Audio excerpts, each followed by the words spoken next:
entre común y B es la bobina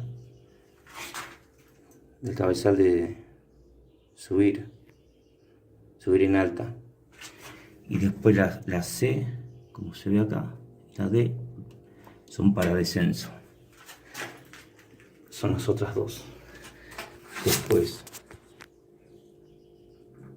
para los parámetros hay que bajar esta llave que es para programación,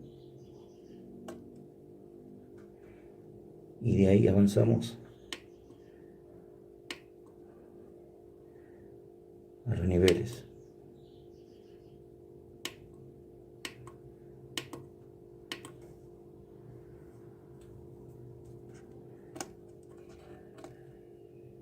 En el centro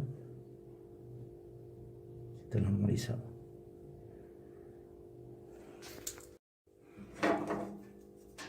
Común de bobinas del cabezal, común y D, tiene que haber 48 volts continuo. Es el cabezal de alta de subir, supongo que debe ser este.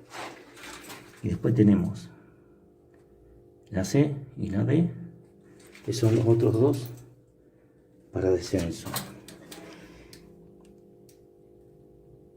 Esta bobina, la B, no tiene tensión apenas arranca, porque tiene que agarrar la curva del inverter, el variador. Después se activa. Cambio de parámetros.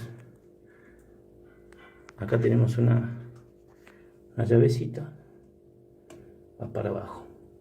Ahí tenemos las configuraciones.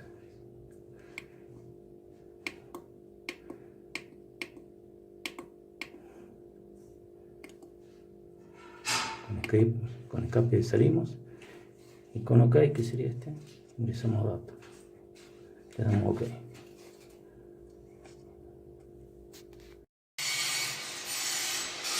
Programación.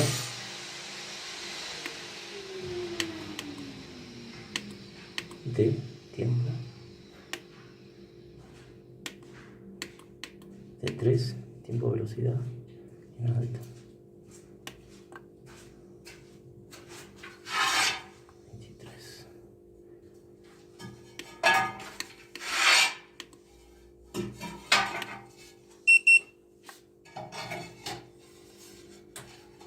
Programación.